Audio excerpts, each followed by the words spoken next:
Well, good afternoon and welcome to New America. On behalf of Anne-Marie Slaughter, our president, Peter Bergen, our vice president and head of the International Studies program, our sponsor today, thank you very much for coming. I'm Douglas Ollivant. I'm a senior fellow in the Future of War program here at New America. And today we're here to discuss this new paper by my two colleagues, I'll introduce in a moment, entitled All Jihad is Local. I'm really excited about this paper because obviously ISIS, and before that Al-Qaeda, and the recruitment of jihadis is something we talk about a lot.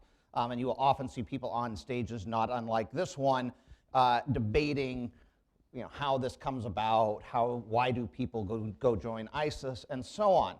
But generally, the conversation ranges on a good day from I think this and you think that, and we leave it there. And on a bad day, I emote this and you emote that, because for the most part, this conversation has been conducted without a whole lot of data. What's exciting about our presentation today and the two co-authors here is that we have data, which they will talk about in some detail. So let me introduce my colleagues, and then I will let them give a brief overview of the paper. Nate Rosenblatt, to my immediate left, your right, is a New America International Security Program Fellow, an Oxford University doctoral student in sociology, and an independent Middle East North Africa consultant. He employs mixed method approaches to understanding local conflict and development dynamics in fragile parts of Middle East and North African states. He's lived, worked, and conducted field research in Turkey, Syria, Iraq, Lebanon, Morocco, Kuwait, and the United Arab Emirates, UAE. He can be found on Twitter at his Twitter handle @Nate Rosenblatt. And then to my far left, your right, David Sterman is a policy analyst at New America and holds a master's degree from Georgetown's Center for Security Studies. His work focuses on homegrown extremism. I'm sure he's getting some calls today. And the maintenance of New America's data sets on terrorism inside the United States and the relative roles of NSA surveillance and traditional investigative tools in preventing such terrorism. Prior to working at New America, Mr. Sterman was a contributing editor at Southern Pulse, and he interned at the Israeli-Palestine Center for Research and Information in Jerusalem. He is a cum laude graduate of Dartmouth College. So with that, I'm going to let the two authors talk about this paper. We'll then engage a discussion, and then towards the end, engage our audience and let you ask questions. So, Nate. Thanks, Doug. I want to thank my co-author, David Sterman, Peter Bergen, our research assistant, Yasser El-Quoti, who was very helpful for us, as well as New America for its support. And thank you all for coming. I'm going to do a little bit of a discussion on the methods we used in this paper, some of the limitations of the data that we do have access to, before then passing it over to my colleague David, who will discuss the ISIS recruitment that we're analyzing in North Africa, and then I'll work on the focus on the Arabian Peninsula. So just to get a few bits of logistics and methods out of the way, first I want to just talk a little bit about the provenance of the data that we have access to. Mainly, the data that we're using are foreign fighter registration forms of about 3,580 or so. Registration forms of foreign fighters who joined ISIS between the years of 2013 to 2014 on the Turkish-Syrian border.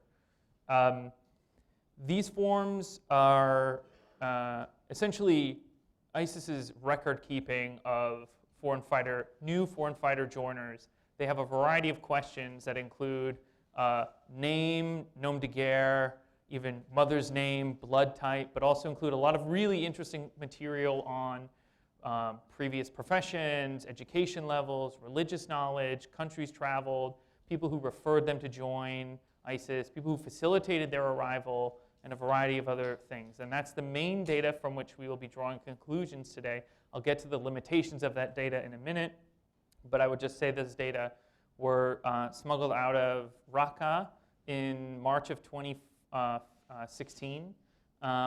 We validated these data along with the Counterterrorism Center at West Point, as well as some of the personal details of fighters that weren't publicly available through my research and research from others. So last year we wrote a paper on this topic that looked at the regions in the world that had the highest per capita recruitment rates for ISIS, so all over the world. It included Western China. It included, of course, parts of North Africa and the Arabian Peninsula that we're looking at, in Lebanon and in other places. The difference in this year's report is not just that we're focusing on 2 regions which saw some of the highest recruitment rates of foreign fighters to ISIS, including Libya and Tunisia, which David will talk about, but also Saudi Arabia.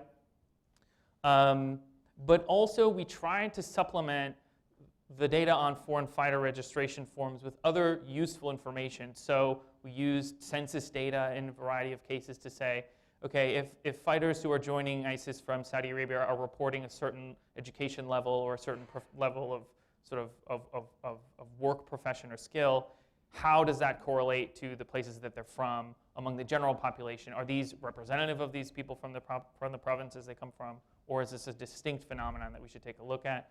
So we looked at census data. David did some really interesting work looking at protest data, especially in Tunisia. I pulled in some data from 1980s onward on the subnational origins of Saudi terrorists, and I'm going to use some of that in my analysis. So we incorporated a lot of this additional data. Let me say a few brief words about some of the caveats, just so we can frame our discussion and so our remarks have some context. The first is time. These fighters joined basically between 2013 and 2014. The landscape obviously looks a lot different today as the coalition is pushing back ISIS in Syria and Iraq. As I spoke to a friend in Deir ez-Zor, basically most people from Arabian Peninsula have basically left already, and the foreign fighter rates decreased dramatically after 2015 when the Saudi government especially started cracking down on fighters once ISIS attacks started occurring across the Arabian Peninsula, in Kuwait, and in Saudi and other places. This is also limited by location, so the foreign fighter forms are recorded on border crossings between Syria and Turkey, while of course, as we all know, Turkey was a huge transit route for fighters who joined ISIS. Of course, there were other parts in Iraq, Lebanon, Jordan, where people were able to join. We don't think that this has dramatically altered the results of our regions, but it would manifest in other places. So Lebanese fighters, Jordanian fighters, Iraqi fighters, Syrian fighters aren't really recorded in the data. Couple quick more points. There's a point on truthfulness. We think that these data, of course, are going to be more likely to be true than if fighters were being interviewed by journalists or researchers. Some of this information could be validated by ISIS, of course, so people who referred or people who facilitated one's joining. But there are certainly elements that were omitted in these files, and we had to work around that. We can talk more about that if you're interested in the Q&A. Last couple of points. This is only ISIS foreign fighter recruitment. Crucially, what's missing here is foreign fighter recruitment to other militias that were fighting, especially in Syria, including what was formerly known as Jabhat al-Nusra, and I'll go into a little bit about that in the Arabian Peninsula section. Just to conclude, last year we found that provinces with high rates of recruitment all shared in common a certain kind of grievance they had with the federal government. So the repressed regions of Western China, generally underfunded and undersupported regions like northern Lebanon and what my colleague David will talk about in eastern Libya. But this year what we found, and I'm sort of paraphrasing Tolstoy here, is that all happy provinces are alike, but all unhappy provinces are unhappy in their own way. So we're going to sort of discuss, I think, what is really important and the key takeaway here, which is that while there is no consensus among experts on terrorism about what is driving terrorism recruitment, I think when you look at these subnational regions of different countries, certain trends emerge. And these trends are important and they're distinct, and we need to address them in different ways. So with that being said, I'm going to pass it over to my colleague, David. Thanks. So I'm going to speak about what we found in North Africa, our initial key findings, which will be expanded further in the forthcoming paper. But basically, our analysis of North Africa involves 3 broad conclusions. First, this was a recruitment in provinces that shared 2 structural aspects in common. First, that they're economically marginalized from the center of their country's economy, where most of the good jobs are, where oil wealth is centered, where applicable. And also, they're marginalized politically. Often those two go together. They're one and it's the same. Second, we found that in most places, this is a mobilization that comes from places where there was mobilization in prior years for other jihadist movements, as well as for other non-jihadist outbreaks of anger over what appear to be these structural issues.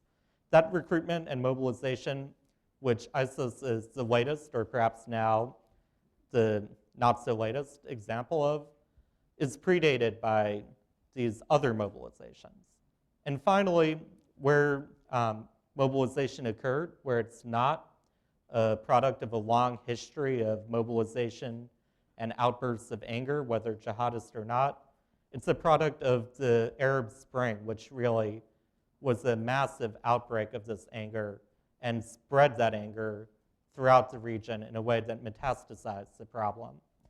So to begin with, if we look at the question of structural aspects, well, I'll begin with what we found in Libya. By far the clearest example of this. 80% of the fighters from Libya came from eastern Libya, and they were almost all centered in two provinces, Derna and Benghazi. Eastern Libya has historically been marginalized by the then Gaddafi government, which centered its patronage networks largely in the west of the country and funded Tripoli in that area, while simultaneously economically marginalizing the east. In particular, it marginalized Derna, where we found among the fighters we looked at, there was 70% underemployment. So that's people who were unemployed. In our model, this is people who are unemployed, people who state they're working day labor jobs, people who report subsistence agriculture work, so not I own the farm, but I'm doing agricultural work. People who are students in these North African countries, students face a particularly poor employment situation upon graduation. In Tunisia, for example, it took on average 6 years to find a job. And also people who report unskilled labor, which is often unpredictable in these North African countries. So in Derna, we found that it was 70%. We found a similar dynamic in southern Tunisia, which is another hotspot of recruitment. In Kabylie, the second highest per capita province where fighters were being produced, second only to Derna, there's also 70% underemployment among fighters. And then in the suburbs of Grand Tunis, we find a similar level of underemployment and economic struggle, which is important to note because Grand Tunis is the capital of Tunisia. It's where a lot of the factory jobs and economic wealth is actually centered. And if you're just running a large N regression on provinces, you're likely to miss that there's a massive internal inequality within these provinces. We found that fighters tended to come from the poorer suburbs of the region. Ettenhamen was about 2 to 4 times overproducing what we would have expected based on population. That neighborhood or city within the larger Grand Tunis metropolitan area has an unemployment rate above that of the nation as a whole, as well as above the particular province, Ariana, that it sits in. Ariana's unemployment rate was actually below Tunisia as a whole. So what we see is that there's these hotspots of economic marginalization. That comes with political marginalization as well. Ettenhamen was a hotspot of protest activity during the Arab Spring. The east of Libya has historically been a site of resistance and protest against the Gaddafi government and militancy more broadly. And southern Tunisia also has a history of tension with the central government of Tunisia. So we found this similarity of structural elements. The second part is that in each of these places, there's a long history of militancy. In eastern Libya, it's very clear. We can trace it back from the ISIS mobilization we're looking at in 2013, 2014. Benghazi was the capital of the Arab Spring uprising against Gaddafi, and Derna also produced many fighters for that. If we go back to the Sinjar records found in 2007, you get almost exactly the same percentage of fighters in that mobilization as we're finding in the ISIS records for 2013-2014. In 2008, the State Department had a cable, the famous Die Hard and Derna cable released by WikiLeaks, that reports similar conditions and warns of a fighter recruitment in terms very similar to those that are applicable to the 2013-2014. If you go back further to the 90s, you have the Libyan Islamic Fighting Group conducting war against Gaddafi again in an uprising, again centered in the east, particularly in Derna. And then if you go further back in the 70s and 80s, this region was really at the center of the Muslim Brotherhood opposition to Gaddafi. So the mobilization in eastern Libya predates the particular ISIS claim to be building the caliphate. If we turn to Tunisia, it's a little different. It's more widespread. However, we again see, as I noted, hotspots in southern Libya, or southern Tunisia, particularly Ben Ghodan, which has historically produced fighters in the early Iraq conflict and other conflicts before, has an economy based on smuggling, was a center of protest activity during the Arab Spring. And we have the suburbs of Grand Tunis, which again were a center of protest activity during the Arab Spring, and have also produced many fighters before. In Tunisia, there was a massive expansion that may have some aspect to do with ISIS's particular ideological pitch. But we're also just seeing fighters coming from areas that have produced outbursts of anger for decades, largely due to these structural factors. Finally, as I noted, where we do see expansion, it's largely about the Arab Spring.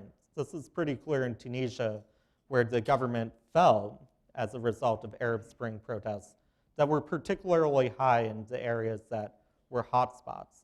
In contrast, along the eastern coast of Libya, in its economic center, where fighters actually came below the national rate, there were about a third as many protests per capita as there were in Grand Tunis and in the south.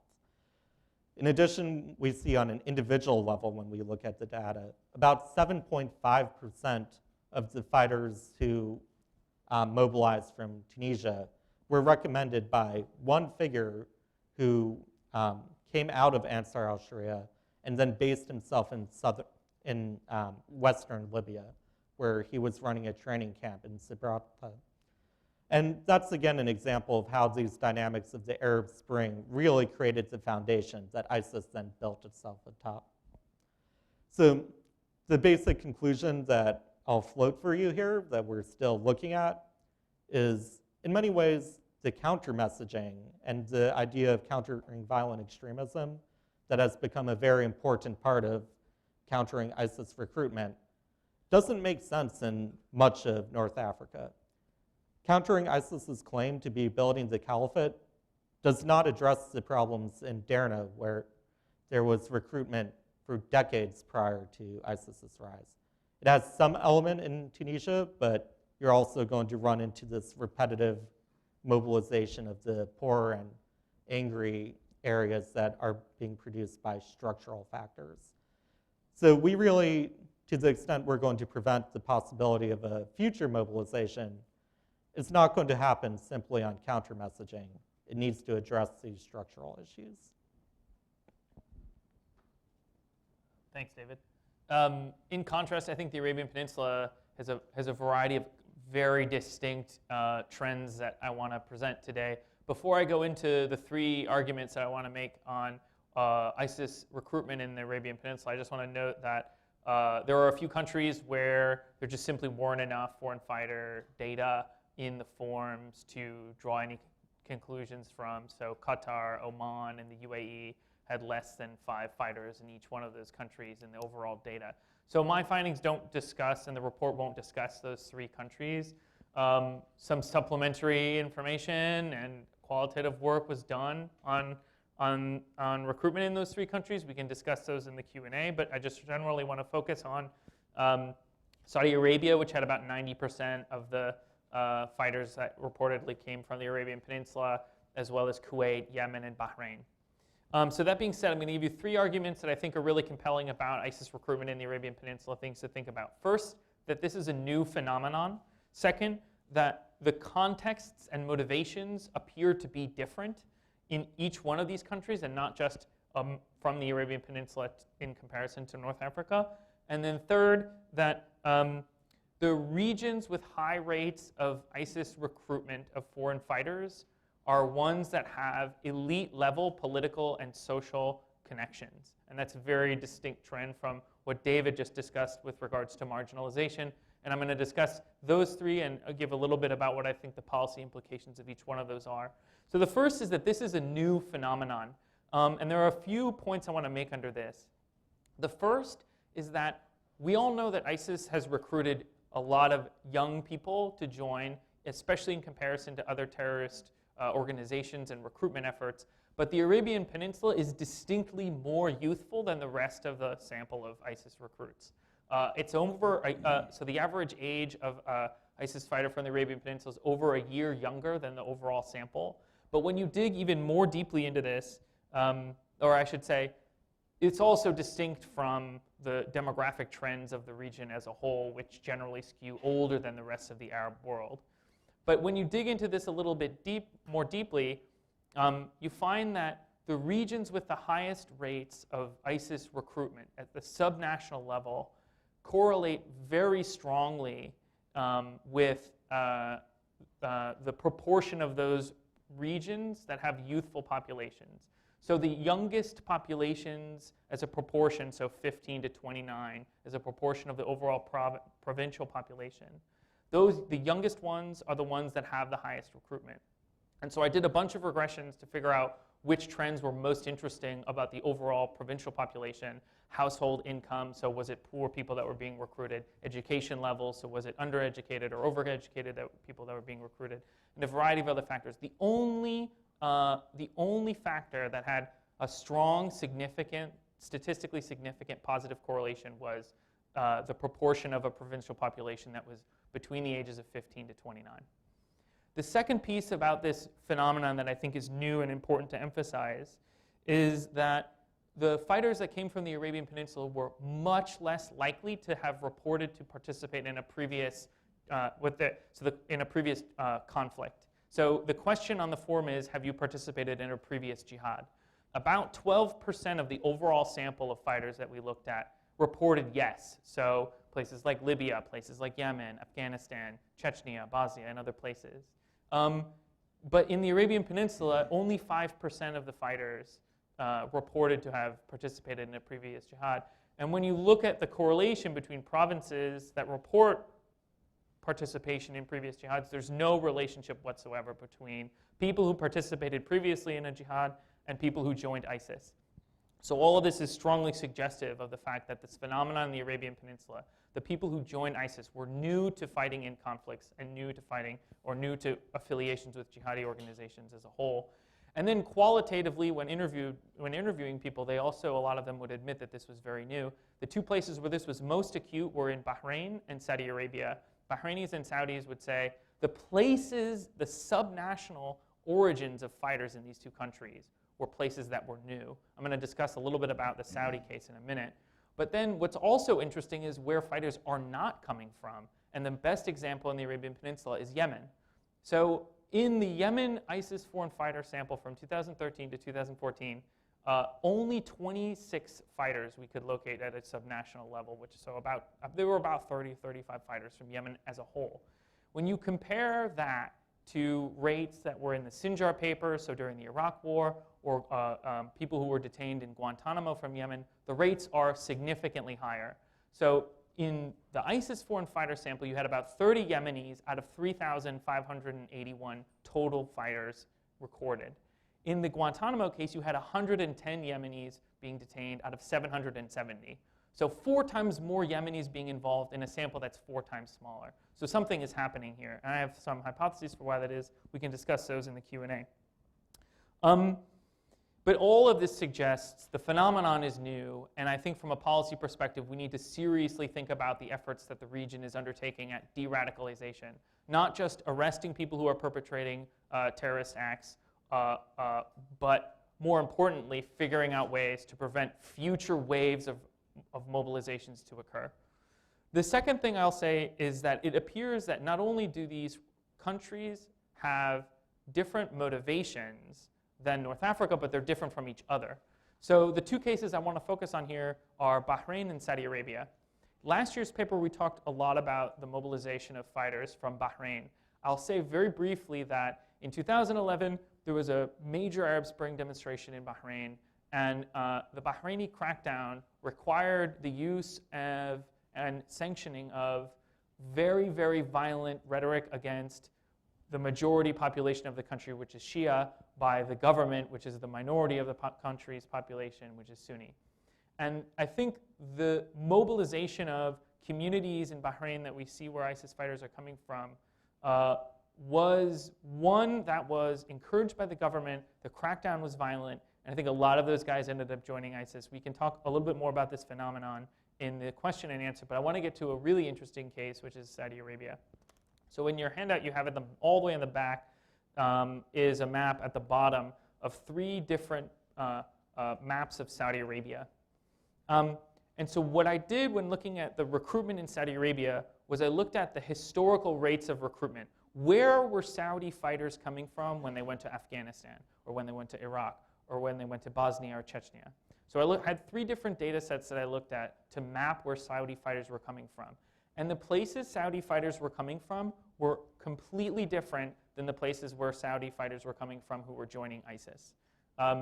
Previously, the fighters that were joining primarily al-Qaeda affiliated conflicts were from Mecca, Medina, Jeddah. But this time around, the fighters are coming from the heartland of Saudi Arabia. So this is an area that we would normally associate with the most conservative regions of Saudi Arabia. These are the parts of Saudi Arabia that mobilized 100 years ago for the Saudi family to establish the Saudi state. When we think about Wahhabi Islam, I mean, these are the regions of Saudi Arabia that we think about. So there are a bunch of different theories about why this has changed. And I'm just going to present a few very briefly, and then we can talk more about this if it's of interest. The first is, and I think the most compelling one, is that there is a connection between the questions that animate people from these regions and the message of recruitment that ISIS was presenting. In the Nejd, people aren't so much interested in the sort of slightly more esoteric geopolitical contest against a far enemy that a group like al-Qaeda is presenting. They're much more interested in social questions of how to organize Islamic societies. So when you have a group like ISIS, which is declaring an Islamic state, I think there is a huge amount of interest in a region like that for a project like that. In effect, they built an Islamic state, which was the Saudi state 100 years ago. I think you're seeing a mobilization for a similarly attractive message now. I was speaking to several Saudis who are from this region about this question, and I think the thing that we need to understand about, especially in Saudi Arabia, but in the region as a whole, there is a question of, are we Muslim Saudis or are we Saudi Muslims? And I think even though we now recognize that this notion of the caliphate was a hollow promise and has been full of horrible human rights violations and atrocities, at the time at which it was announced, it did have a lot of grounding in Islamic law and Islamic theology. And I think there are really interesting papers that are written about this. I would recommend that you read Graham Wood's book about ISIS, for example. A few other options, though. It could just be social networks. People from these regions could have gone first to Syria and recruited their friends, who then recruited their friends, and you see a snowball effect. The other piece of this puzzle that I just want to emphasize very quickly is that although we don't associate Saudi Arabia with an Arab Spring per se, there were a lot of demonstrations centered in Qasim, which is the Najdi heartland province just next to Riyadh, around the detention of the Saudi state by people who were charged with terrorism crimes but never tried in court. And a lot of the people involved in organizing those demonstrations, they're called the Fuku al-Ani demonstrations, so the release of the detainees, took advantage of the instability the Saudi state was feeling during the Arab Spring to mobilize demonstrations. A lot of that was organized by people from Qasim. Most of the demonstrations were in Qasim, and a lot of those people not only joined ISIS later on, but also were responsible for attacks in the Arabian Peninsula, most famously the one where the Saudi fighter traveled from Saudi Arabia to Bahrain and then attacked the Shia mosque in Kuwait. So this suggests different motivations. You have a sectarian question. You have this question, I think, really of the compelling notion of state building. The last thing I'll say very briefly is that the regions that we looked at with the highest rates of ISIS recruitment had strong elite-level connections. And this is true in Saudi Arabia, in Qasim, for example, which has traditionally had very strong access to powerful state institutions like the Ministry of Finance, the Ministry of Defense. It's also true in Bahrain. The Minister of Defense and the Royal Court Minister are known as Khawalids, which is like a part of the Bahraini royal family that is very hardline. They've penned very violent anti-Shia poems. I mean, their rhetoric suggests that there is a large sanctioning of Bahraini communities to violently attack Shias both in Bahrain and elsewhere. We don't have to dwell on this, but Turki al-Ben Ali, who is an ISIS theologian who was recently killed, is a member of a very prominent Bahraini family. When asked who referred you to join ISIS, almost half of all the Bahrainis said Turki al-Ben Ali was the person who referred them. Very central to the recruitment in Bahrain, very prominent individual. His cousin ran some of the state prisons and then also joined Bahrain later. So these are well-connected individuals. The same is also true in Kuwait. We kind of know now that Kuwait has had long-standing lax terrorism finance laws, which they've cleaned up recently, but the reason they have those is because there's been a very successful business community that has long been politically active and very religiously conservative. So what does that mean for what we see going forward and what this mean for policy? I'm very concerned that future foreign fighter mobilizations will recruit similarly and similarly successfully. I don't think there is a strong de-radicalization effort in any of these countries. I think there is a strong criminal effort in many of these countries. But I would just conclude and I say wrap up what the messages that David and I want to convey here, which is that there is no, I think the debate about which theory of why people join terrorist groups is less helpful than thinking about where a certain theory about why people join terrorist groups is most applicable. So in some cases, it's marginalization. In some cases, there's a violent sectarian rhetoric. In some cases, there is a theological element to the mobilization. And I think we need to be able to first diagnose where people are coming from at a disproportionate level before we start thinking about what is motivating them to join in the first place. Thank you. Great. You've given us a lot to think about here. I'll try to keep my questions brief so we can get to the audience. I know we have a lot of practitioners here with us today. We were talking backstage earlier, and you alluded here into your presentation that the Al-Qaeda, the original Al-Qaeda message, is somewhat esoteric. It's weaken the far enemy over time, and then, on some unspecified timeline, almost certainly outside your lifetime, that then brings about the caliphate. And, that's a great argument for seminary students and technology workers, people who can deal with complex concepts, but probably isn't going to sell to your subsistence farmer. Conversely, ISIS can be some, burn baby burn. Let's bring about the caliphate today, or hey, it happened last year, get on board. So given these two models, it kind of makes sense that there would be a much greater economic determinant for the ISIS fighter because he's thinking about his present day situation. Now, David, in your North Africa presentation, you almost said exactly that essentially joining, the odds of joining ISIS X is essentially a function of economic deprivation Y. You say that on the Gulf it's much more complicated than that. I want you to look, so if I try to put an XY line over top of you, David, I want you to say why that's too simplistic for North Africa, and I want you to tell me how much purchase that is getting me in the Gulf. So in North Africa, I think what we see is that It's not that there's a correlation between economic stress or poverty and fighter production. If you look at Libya, it's all centered in the east, but southern Libya, the region known as Fezzan, produced no fighters in the data we're looking at. And it is actually the poorest part of Libya.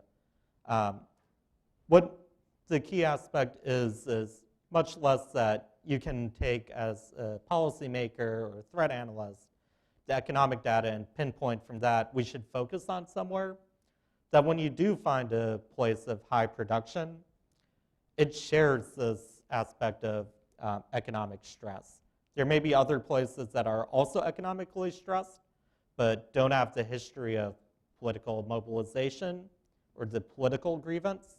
They may also have economic stress in a different way. One of the things we would like to look at in the future is whether there's a difference between what seems to characterize Derna and southern Libya of many young men who don't have jobs and aren't married, and a poverty where people do have families. But what we find is that there's this long history of economic and political marginalization combined. And when you look at regions that don't share that, the happy families of North Africa, they don't produce fighters at a high rate. And the only cases where you find spots that may be considered happy families, when you look deeper, it's a function, or appears to be a function, of substantial internal inequality. So unemployment is not actually, by census numbers, all that high in the provinces of Grand Tunis. But when you look at a neighborhood like Et Hamen, that unemployment rate is similar to what we see in Kabylie in the southern part of Tunisia. One aspect I note just on the ideological aspect that is worth considering is that the ideological aspect of jihadism in North Africa arguably has long been closer to the Islamic State building element than the Al-Qaeda mobilizations in Saudi Arabia. North Africa was the periphery of the Al-Qaeda mobilizations in the past. Al-Qaeda had less control over its North African affiliates than it did over its South Asian or its Saudi Arabian affiliates. So there's part of a question about whether the lack of impact of ISIS's ideology here is just, it was done decades ago by other groups, and we're just seeing the outcome of that. When it comes to the Arabian Peninsula, I would just say two things in response to your question, Doug. The first is, I think people were more animated in many regions by social issues than the political ones. I think the notion of this being a state-building project at the period in which we're looking at, 2013, 2014, was very compelling for people in a region that was a lot more animated about the questions of how do you socially organize as an Islamic society, as opposed to how do you sort of contest the influence of imperialism or colonialism, et cetera. I mean, these are the regions of Saudi Arabia that are also protesting the new laws that the kingdom has passed about allowing women to drive. I think it will be the source of a lot of angst as the kingdom continues down this path of economic reform that it's been promising. And the other piece of it is that I think ISIS's message of recruitment is very powerful because it's so flexible. It's a message of reinvention of self. I mean, you can go and be someone new in this place. And I think that that's attractive for a lot of people for a very wide variety of reasons. So it's not just like that, you know, I'm a poor farmer from the Tunisian hinterland and now I have a chance to work as a, you know, an office monkey in the records of foreign fighter joiners, but also it's an opportunity to structure a society, I think especially in conservative parts of Saudi Arabia, where they see the kingdom growing a little bit further away from that conservative idea of an Islamic state. Obviously, this has changed a lot since 2014, and of course, this notion of an Islamic state has been hollow for many years now, and I think a lot of Saudis and a lot of people from the Arabian Peninsula have since left. But I think at that time that was very compelling. Okay. I'm going to turn to your handout. I mean, not only do you have data, but you have maps, and these are quite powerful. So the big, middle centerfold, I guess, if you will, is this map of where you found these recruits came from, color-coded on a map of the MENA region, which is extremely useful. And then, as you said, you have these 3 maps, smaller maps on the back that show Saudi Arabia's recruitment over time. If you were to make me one of these maps that has this data showing differences over time, what do you think would jump off the map at me? Where are recruits coming from now that they have not historically? And conversely, I think maybe even more interestingly, what are the dogs that are not barking? What are the places that have produced large numbers of jihadists over time that are in the gray or neutral marking on your map? So in North Africa, there are really 2 examples I think are interesting historically versus now. And they're both really the examples of dogs that don't bark. First, as we discussed, Libya, where as you trace it back just through the decades, it's the same 2 provinces, and they're in eastern Libya. It's not a new issue. It's one that the United States and the Libyan government have been struggling with for decades. It's gotten particularly bad now that there isn't really a meaningful central Libyan government with control over the whole country. But it's not a new phenomenon. The other interesting one is Algeria, which did not produce fighters in this case. In fact, only 26 fighters came from Algeria. That's an extremely tiny rate given Algeria's large population. And it's surprising because Algeria was one of the foremost producers when you look at the Sinjar records and was a leading source of North African fighters in the past. It also has an internal history of jihadism with al-Qaeda in the Islamic Maghreb. So it's somewhat surprising Algeria does not show up. One of the reasons why we suspect that may be the case, although one we can't demonstrate because there aren't enough fighters from Algeria to really get a sense of what the demographics of Algerian fighters are, is that this is a product of Algeria's lack of a real Arab Spring movement, that it experienced fewer protests. The protests were not as anti-regime as they took on the character in Tunisia and Libya. The government did not fall. And part of that is just Algerians don't want to repeat the history of the 1990s. And therefore, Algeria sat out not just the ISIS mobilization, but the last prominent outburst of anger at structural conditions in North Africa, which to me, although one would have to get a whole bunch more research from Algeria experts and on survey data on Algeria, really provides some confirming support for this idea that in North Africa we have a structural problem that predates ISIS. To touch on a few places in the Arabian Peninsula, I mean, I spent a lot of time in this presentation emphasizing the newness of the mobilization in Saudi Arabia and where it occurred, and Bahrain. So I won't delve into that anymore, but I will say one of the places on the map that doesn't show up at all, which is surprising, and I only briefly touched on it in the Arabian Peninsula, is Yemen. And I think ultimately there is a very powerful notion of commitment. It's called bay'ah. You make a pledge to the leader of a different movement. So a lot of people, I think, in Yemen pledged bay'ah to Osama bin Laden and then Ayman Zawahiri after bin Laden was killed. So there's this notion of like sticky bay'ah. You make this pledge, you make this promise, it's hard for you to switch to another group. And when ISIS declared the caliphate in 2014, there were very few al-Qaeda affiliated terrorist organizations around the world that defected, even though it's strongly suggestive that ISIS spent a lot of time courting these movements to try and make this declaration of an Islamic caliphate in Mosul in 2014 even more powerful by the fact that they could get all these other affiliates to declare allegiance to Abu Bakr al-Baghdadi, the leader of ISIS. But in Yemen, I think it's one of those places you see how that commitment to the leader of a different organization is still very strong. And the data I wish I had was on foreign fighters who were joining places like Hayat Tahrir al-Sham, which is formerly Jabhat al-Nusra, the main al-Qaeda-linked group in Syria.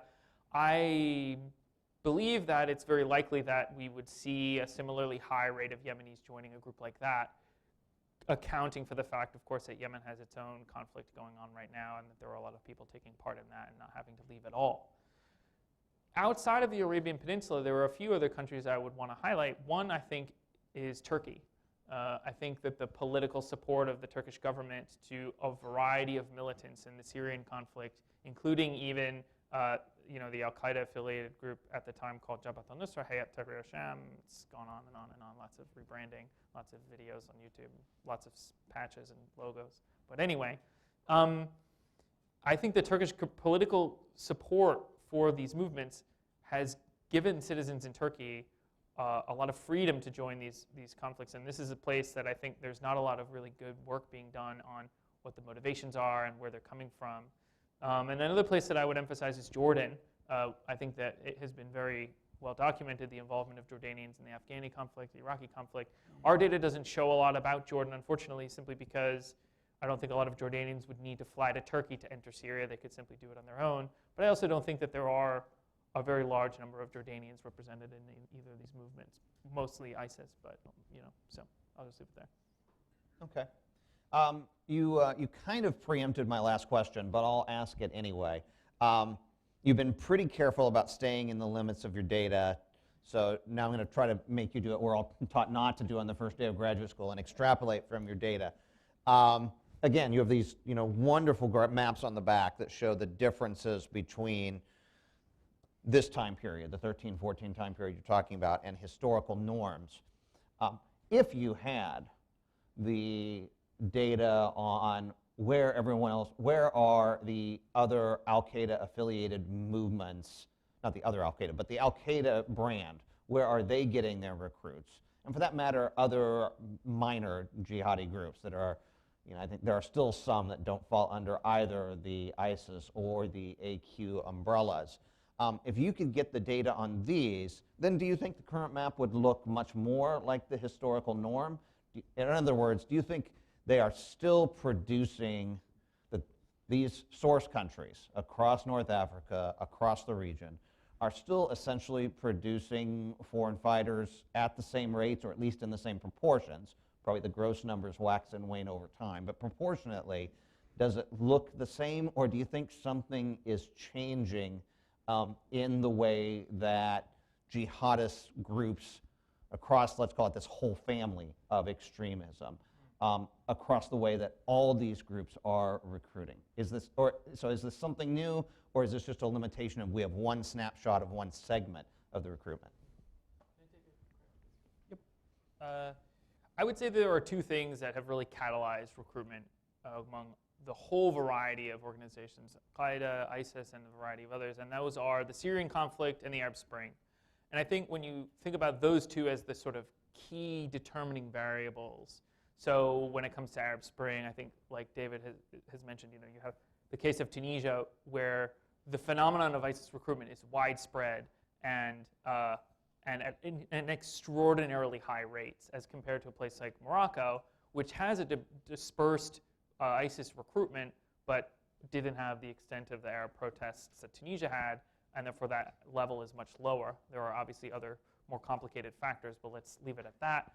And then in addition, you have the Syrian conflict. And I think there's probably a very strong correlation between the countries that politically supported militants in the Syrian conflict and fighters that joined militant groups in the Syrian conflict. I mean, the Syrian conflict has catalyzed recruitment, has catalyzed, battlefield tactics and strategy, has become a safe haven for a variety of organizations, and it will be a generation before we were able to address this in a substantive and systematic way. But places like Saudi Arabia, like in Kuwait and Bahrain, members of parliament were doing official visits to the Syrian conflict and loading rockets into rocket launchers. So there is huge amounts of state sanction at the time we're looking at support to fighters going to these places to join a variety of groups. And you see lots of cases where people went to join the Free Syrian Army, and then over time, the slippery slope, phenomenon occurs, and they find themselves getting a salary because they need to pay, to eat food, and they join ISIS.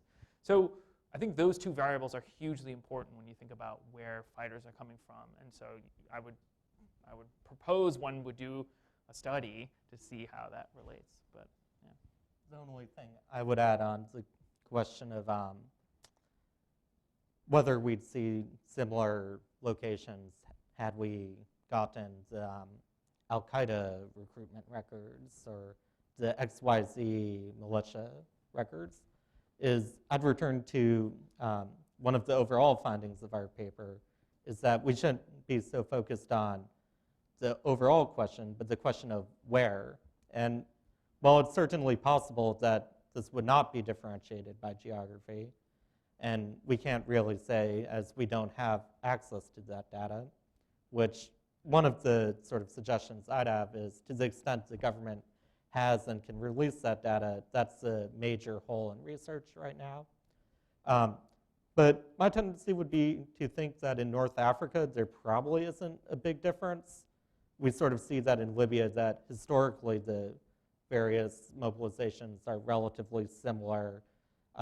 There's not an extensive reason to think that to the extent there was Jabhat al-Nusra recruitment, it was coming from a different place. The other reason I'd suggest that is that in Tunisia, ISIS recruitment really built off of foundations that were shared between ISIS and Al-Qaeda factions.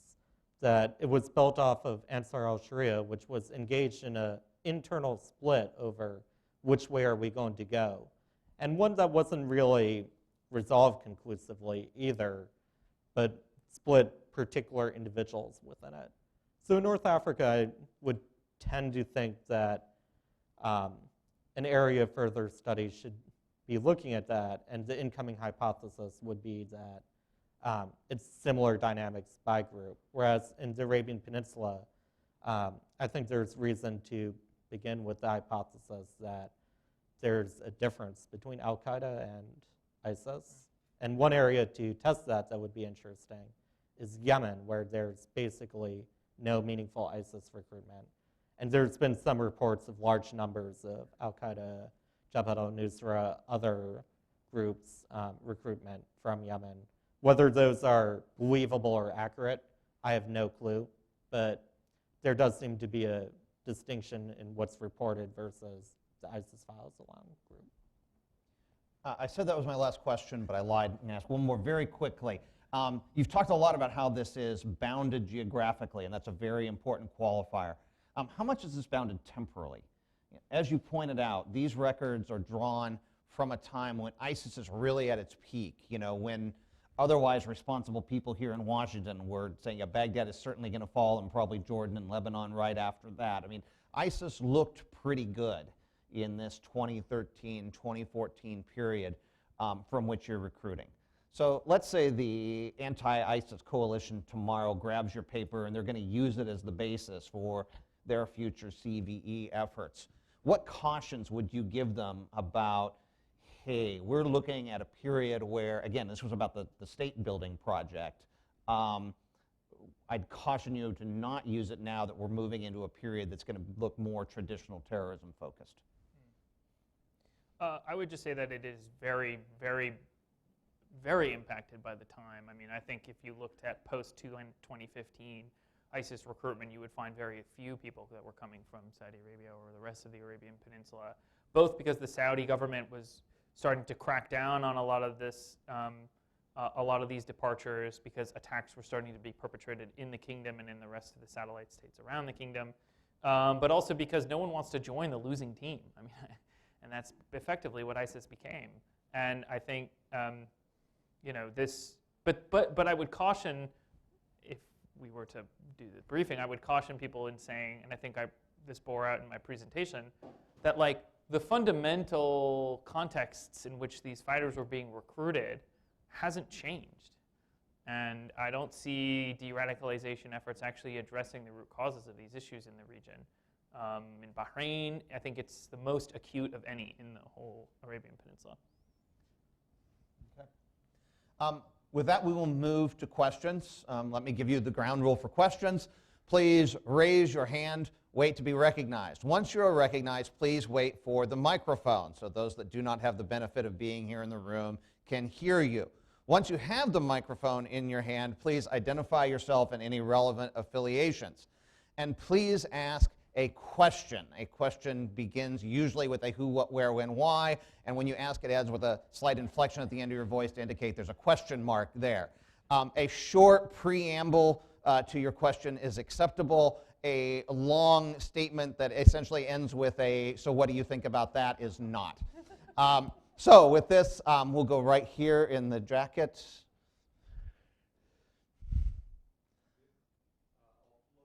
Globe Post. I would like to ask about how ISIS recruitment policies, strategies work in Egypt after Sisi's crackdown on Muslim Brotherhood. Is there any impact, or did you see any correlation? Thank you. So, No, let's do one at a time for a bit. So I'll talk briefly to that. We excluded Egypt from our North Africa region on the basis that when we looked at that data, there were a lot of phenomena that seemed to suggest that it shared a mobilization dynamic with other countries in the Levant, rather than so much the dynamic that's in Libya, Tunisia, Morocco, and Algeria. And therefore, for space constraints, we found it risky to analyze that without the comparison of Israel and the Palestinian territories, Jordan, Lebanon, as that comparison. So we haven't really looked too deeply at it. It does appear to share similar dynamics more broadly with some of the North African aspects. It is a country whose government fell in the Arab Spring. We do see importance of parts of the country that have been marginalized, the Sinai in particular, and there's some kind of dynamic with Sinai and the Gaza Strip that shows up in where people are reporting previous jihad. But really, that's all tentative, and we did not examine Egypt since we viewed it as part of a distinct regional grouping that seemed to be different from what we were looking at and tied together the North African Maghreb countries we focused upon. Right here in the front. John Hoven, given all your findings of localized phenomena, all unhappy provinces are unhappy in their own way, did you explore the use of qualitative methods that are specifically designed for testing hypotheses in a sample size of one? Sample size of one being what? Unique provinces, unhappy in its own So way, and you want to provinces know as how the and why. unit of analysis. Or a village. Okay. Yeah, no, I mean, I think what we would really love to accomplish with this paper, to be honest, is, like, I think this paper and our presentation, the goal is to put 24 research, PhD dissertation hypotheses out there for further and more rigorous, qualitatively oriented testing.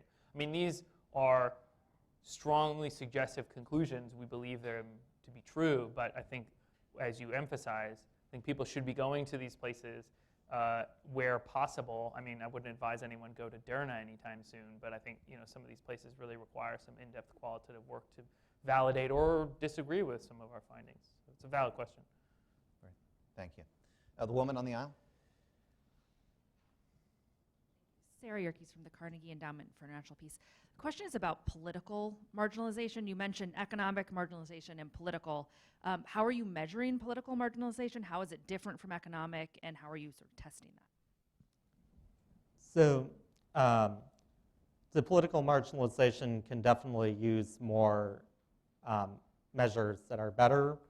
A large part of what we were looking at, or that I was looking at in North Africa, is the protest data, and then the aspects of, are these fighters reporting jobs and other demographic information that appears to put them within the higher classes. Part of the issue we tend to find in North Africa is that these aren't really distinct phenomena to a large extent.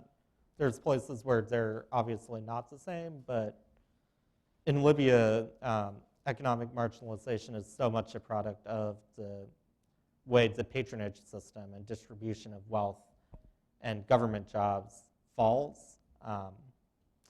So that's a large aspect of it.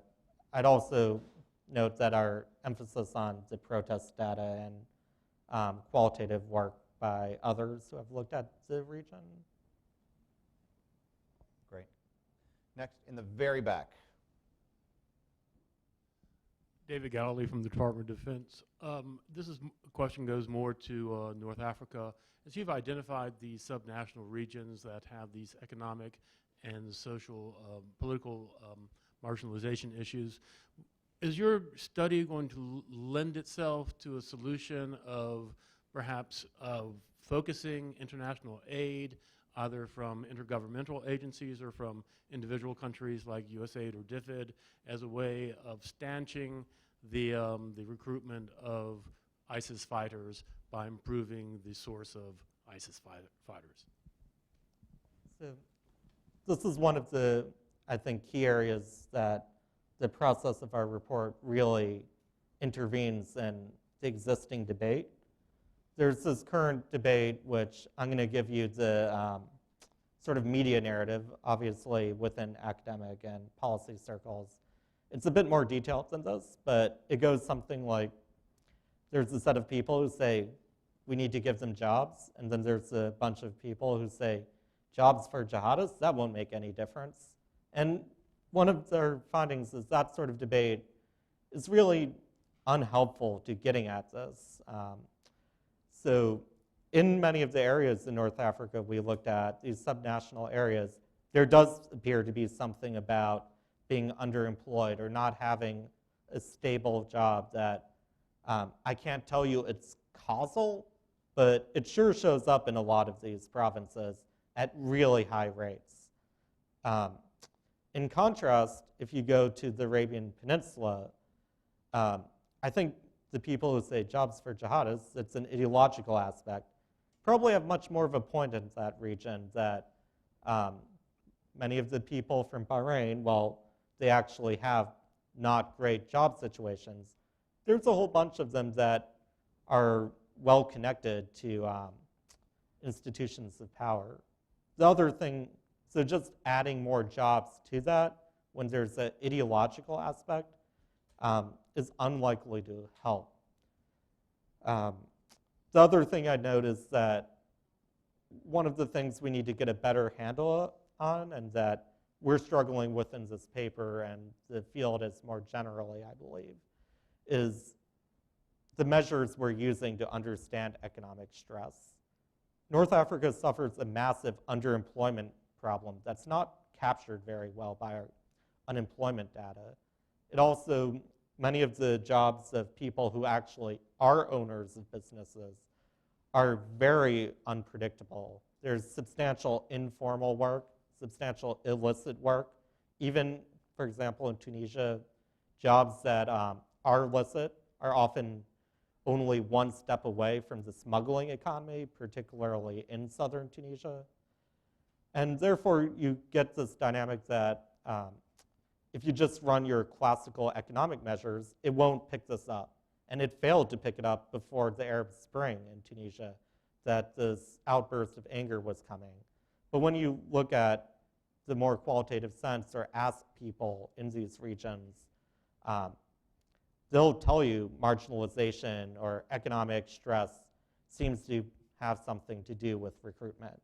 Now, those people have often been historically dismissed as a money-grubbing aspect of CVE research. They just want money for their particular project, or it's the head of the union, of course he's going to tell you unemployment is bad for whatever reason he can come up with.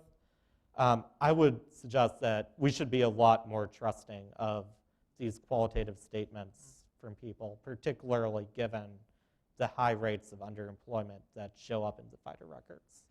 One other thing I would just add, one concrete policy intervention that I very strongly believe in is for the United States and other countries in Europe to encourage greater trade within the region. I think that's an opportunity for a lot of quick wins in terms of economic development. I mean, the Maghreb trades less than pretty much any region in the world. Like, for example, a province in eastern Morocco called Oriental, 25% of the income comes from remittances. I mean, the best economic chance you have as a Moroccan from that part of Morocco is to leave. And yet, historically, the trade, that was a hugely important city in the trade routes, in the inland trade routes across North Africa. So the lack of trade between Morocco, Algeria, and Tunisia is choking the economic opportunities. And I think with what David is saying, it's not just that this is important from an economic development perspective, but that encouraging trade across these countries is a national security and a regional security issue too. Great. Right here in front, woman in the blue.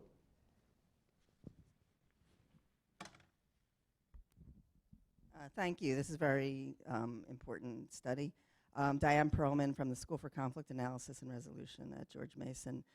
So I have a question about the age factor in terms not just of sort of biological, psychological age, but also the cohort effect of life experience, say having been through, I guess, 0 to 15, since 9/11, but also issues of humiliation, envy, and trauma, and the inequality also has like relative deprivation factor in conflicts, so that they're shaped. And I sort of have this thought that there's like a 10-year lag effect, like kids who were 10 during the Mujahideen became the Taliban, and then people who were traumatized later became Al-Qaeda, and a kind of cohort effect of trauma and humiliation. I mean, there's obviously a really important work that's being done on child soldiers, people who are bringing children into these conflicts. That doesn't play out so much among Arabian Peninsula fighters as it does in Central Asia. I mean, a lot of fighters from Central Asia are bringing their whole family, especially in Western China. So there's that element, but I would also say that ISIS recruitment strategies are predicated on impulsivity. I think more so than any others we've seen. When you look at Al-Qaeda recruitment, they advocate you build a relationship with a recruit. ISIS has preyed on the impulsivity of youth more than any other group. And I think when you look, for example, a German journalist really recently, maybe a few months ago, engaged in a conversation on Telegram with ISIS recruiters, and basically they said, just send us a video, and then we'll have that, and then you can, plan the attack. Don't worry about complicated things, get a knife and just go out there and do it, So I think the commitment mechanism of someone sending a video to the group makes them feel responsible for carrying out an action they promised to do. So I think there's a lot of detailed thinking in the recruitment strategy to get people to make impulsive decisions, and it turns out, I was like this when I was 18. You make a lot of impulsive decisions when you're a young kid. So I don't know, do you want to add to that? I guess the only thing I'd add is I think a fascinating area to look at, although one that unfortunately would be incredibly difficult to figure out a method to do it, is Derna, where you do have this transgenerational aspect of the mobilization, and you have fighters who are very young. I believe the median age we found for them was 19 or 20 at the point that they were entering Syria. Now, whether that has an aspect to do with the impact on children and cohort effects, I don't know. My tendency would be to ascribe that to network effects that have built up, that it's home to militant networks that developed over decades and get re-energized every time there's an outburst of anger. But that's something where if anyone can get a meaningful sample of people, whether from refugees or whatnot, it would be an area that could benefit from a lot of discussion there. Jumping on that last point, Bill Lawrence from George Washington University, I would echo what my colleague from George Mason said and actually say that the cohort and the network effects are in many ways the same, and that the networkers figure out the local cohort issues, and the age factors are very important in North Africa. I would also add that there's huge value in the data sets you have, but there's a lot of missing stuff in the data sets. And the first one that jumped to mind were the computers seized in Syria, fighters going to Iraq, and that was a big early sample of Tunisians, Algerians, Moroccans, and Libyans going to Iraq, and that reveals some very interesting things, including another thing you seem to have missed, which is the middle class fighters. One of the reasons Tunisians send so many, and continue to send so many, is not lack of access to capital, but access to capital. And so looking at upper middle class and downwardly mobile upper class and downwardly mobile middle class Tunisians is as interesting. Let me just get to my question. Yeah, what I would suggest is that your conclusions are exactly right, but they're almost still at 35,000 feet. And once you drill down, as you're saying, there are all these other factors. My question would be this: there are lots of profiles out there, hundreds, particularly in the Francophone literature. So how would you, in sort of version 2 of this study, capture all of that massive and growing anecdotal information, including from returning fighters, which is another great new database? Yeah, so I think one of the next steps for research of this area is to turn to the profiles and to examine them geographically rather than trying to generate the Tunisian profile, which, if you look at it in aggregate, and we do this with some of the fighter data, or are planning to do in the forthcoming paper, you find that they're about as educated as the Tunisian population. And there's about as many students as the Tunisian population, and they report origins from across the country. And it's really easy to come in as a journalist then and get a sample that will tell you the story that this is a mobilization of the bourgeoisie. It's the same terrorist dynamic we've seen in multiple terrorism campaigns. There's this orthodoxy in the literature, I believe, that terrorism does not have an economic cause. And to some extent, I think that's true, and we shouldn't undercount the Tunisian mobilization's ability to cut across classes.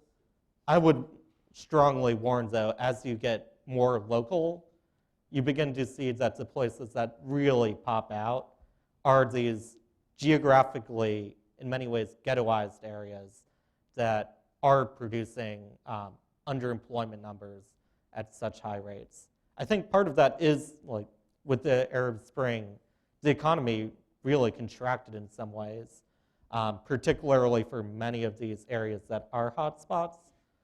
And I think this is a dynamic you see in some of the reporting of demographics of particular attackers and major attacks in Tunisia, is they will be reported as middle class because their family is middle class or their family has some wealth, but they individually, often you see they dropped out of school and they were doing day labor or construction work. Now, looking at those profiles will be useful to determine what comes first, the jihadism or the economic aspect.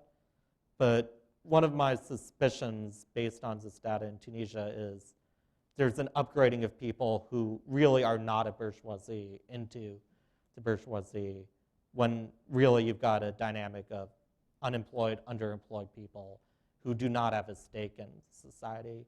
And it's not a radicalizing middle class, or at the very least, not a radicalizing, stable middle class in any meaningful term. Sure. James Kitfield, I'm a writer with the Yahoo News. I was at your earlier presentation, I guess it was close to a year ago or whenever that was, but you had a lot broader take on, it wasn't just North Africa and the Middle East. Can you say anything meaningful, having bored into this part, about the motivations, the profiles of the foreign fighters that came from the West, that came from Europe, that came from America? Obviously, that's a major concern right now of ours, that some of these will be returning, but any interesting comparisons with that subgroup? Sure, yeah. I mean, this is outside the scope of what we're looking at right now, but I am doing a bit of a a social network analysis of fighters who are coming from Europe as opposed to those based in the Arabian Peninsula, for example. And what we find is that the fighters from Europe are much less connected, both in the number of ties they have to each other and in the strength of the ties that they have to each other, than the fighters from the Arabian Peninsula, who are far more interconnected. And I think when it comes to how do we interpret what that means with regards to threats, I think what that means is there's a theory of social network analysis that suggests there's a vulnerability due to interconnectedness, right? So any one, in an electrical grid, for example, a grid power station that goes off results in a chain reaction of a whole region's power that goes off. So in the case of threats with deeply interconnected networks, in this case of terrorist groups in the Arabian Peninsula, for example, it's easy to control such a network if you know which nodes to control. But if you lose control of those nodes, you have a greater risk of a catastrophic failure. So a Mosul, for example, or a Benghazi. I mean, so I think the threat in the Arabian Peninsula is there's greater risk of systemic failure. But when you look at Europe, where you have a far less interconnected network of terrorists, the threat is not systemic. I mean, we're not going to lose cities of Europe to the caliphate or anything, but the threat is a sort of very small scale, one person threat, which means attacks are harder to stop. It's harder to control a network like that because you basically have to have tabs on every single node in the network as opposed to a few nodes with a high degree in a larger interconnected network. I mean, but this is outside of the scope of our paper, but it's fine. Great. Right here. And then we'll go to the gentleman behind him right after. Hi, thanks for the presentation. My name is Chris Ingalls from the Commission for International Justice and Accountability. We work in Syria and Iraq mostly on criminal justice issues, so we have some contact with these types of forms, much fewer than you do. And we're looking at them for criminal justice purposes, of course. But one of the things that you mentioned earlier was the slippery slope effect. And we've seen that as well from the recruitment forms that we have, but to a really small degree. So again, limited data that we have, it's only it's below 10% of those that were former fighters with other groups came from the moderate or the FSA type groups, and most of them came from other extremist groups to join. I was just wondering how that played out with your work as well, because we have this conversation anecdotally about the fighter that comes as a moderate and then is somehow radicalized in country. But our limited amount of documentation has not shown that at all. Yeah, thanks.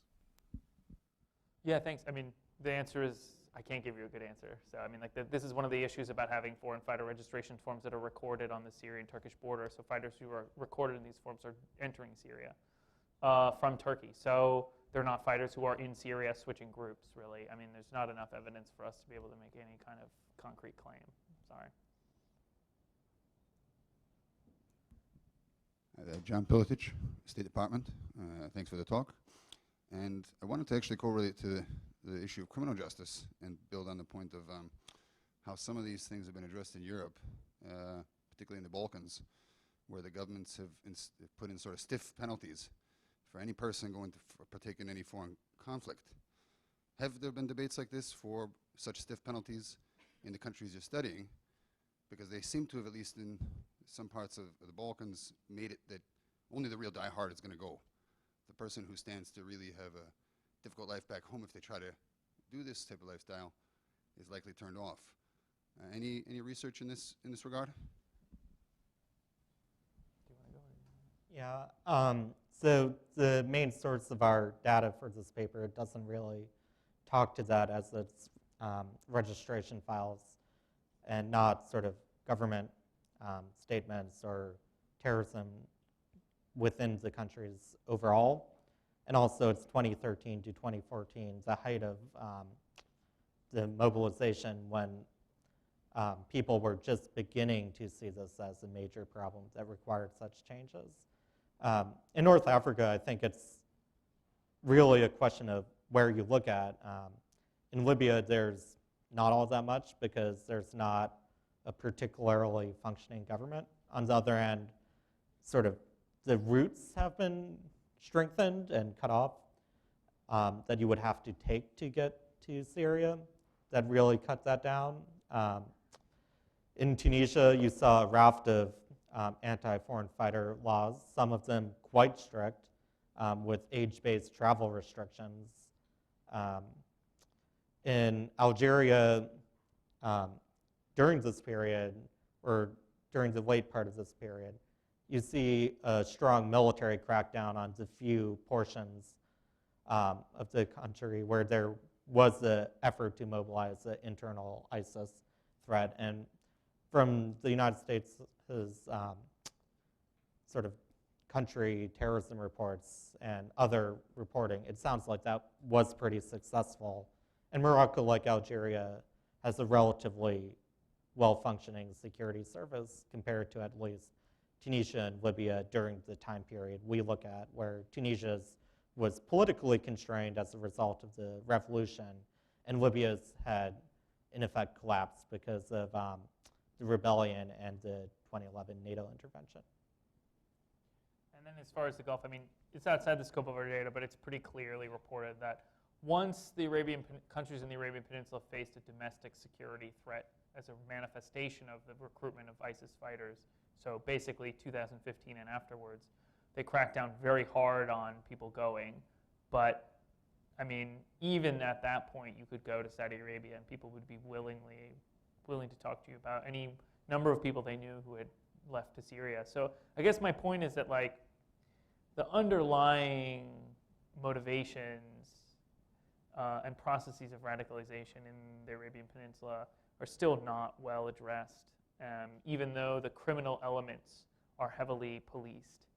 And I think the region faces threats both from Al-Qaeda and from ISIS, and they're different. They come from different places. They're animated by different questions.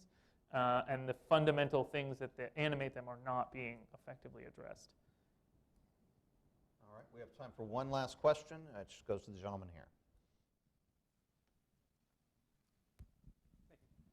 Dave Coulson, a congressional fellow. Can you give me some of the hypothesis of why there's a higher rate of Yemen fighters in Gitmo? In where? In Guantanamo? You said there was a higher ratio of Yemen fighters. I think it's because there are more Yemenis who are joining Al-Qaeda or committed to Al-Qaeda than there are Yemenis for ISIS. Well, with that, we do have time for one more if there's one out there. I was expecting a little longer answer. Going once, going twice. The gentleman in the front will take it. Hi, my name is Jack Rapansky, unaffiliated.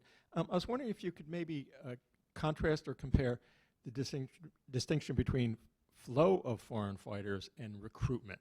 In other words, if the dueling coalition shut down the territorial area in Syria, is recruitment going to go away too, or is recruitment going to just shift? And how might you get at that kind of information in the future? Yeah, that's a really good question. I mean, I use recruitment in a broad term. I mean, when you think about recruitment, you think about like someone from a group reaching out to people that they want to join the group, and there's a deliberate process and a clear sort of initiation. I mean, the way like organized crime in southern Italy might do it. But in these cases, like, it's not that cut and dry. It's a lot more complex. I mean, you have people who are seeking out people who help them join movements like ISIS, and ISIS recruiters, have clear strategies at trying to facilitate that process. So it comes from both sides, and it's very complex. I mean, and so that's kind of how I use it, and I think ISIS has found a very effective formula for having recruitment be very broad. So it's not just joining, but it's also being recruited. I mean, these data are people who left, to join, and all terrorism analysis is limited by the quality of the data which we have access to. But I think this data is really, to use a word that's often misused, unique, in that you don't have the kind of selection effects you might have if a journalist was interviewing a bunch of people, or even fighters who are returning to Tunisia. I mean, the people who are returning to Tunisia want to return and can return, and there's a non-random selection bias in that sample. And are alive, right? I mean, but yeah, so like, I mean, so there is an element of this in the fighters who are joining, but because the data are so large and diverse, I think we can make broader claims about recruitment more broadly rather than just recruitment of people who are willing to pack up their bindle and fly to Turkey and then enter Syria. It can be tough to figure out. There's a question in the files that is who recommended you, but it's not clear whether that recommendation is what it means, whether it means the person met you at the Turkish border and is giving you a sign-off, whether it's they were in a terrorist training camp and you went there in the region and then went over, whether it's just someone who can vouch for you but had no active recruitment aspect. I did some digging into this in Tunisia, and there certainly is some level of more organized movement within the region that's worth studying. 7.5% of the whole Tunisian contingent was recommended by one person who ran this terrorist training camp in Sabratha. We know that he was in direct contact with ISIS in Syria on a more or less daily basis, and also that there were connections back into Tunisia. This has been one of the areas that airstrikes in Libya really focused upon during that period. But I can't really tell you whether within Tunisia he and his sort of people working with him were doing a more direct reach out, or if it's just people went to Ansar al-Sharia tents and some of them then radicalized and decided to go to Libya, or if it's people just showed up in Libya. That's not really something I can necessarily tell you. However, there does appear to be a difference between something like that and what we seem to see in other parts of the world, perhaps a little bit in Algeria, or I think we see this a lot in the United States, where people are just showing up or they have an online connection they built. Something we've seen really in our research here at New America on homegrown terrorism, that there's not physical recruitment going on in the US by return fighters or clerics or things like that. And I think that's probably a geographic distinction based on extent of networks and extent of marginalization between somewhere like the US and somewhere like rural Tunisia. All right. Well, I want to thank David and Nate for all the work that they've done for bringing this data set to our attention. I mean, as has been pointed out, there are 20 different ways that future researchers can go with this data, but nonetheless, this is a great first contribution. I know the paper got caught up in editing hell. Do we have a best guess on when it'll be released and on the website? Forthcoming. Stay tuned. Stay tuned. Thank you very much for coming today. On behalf of New America, happy to have you here.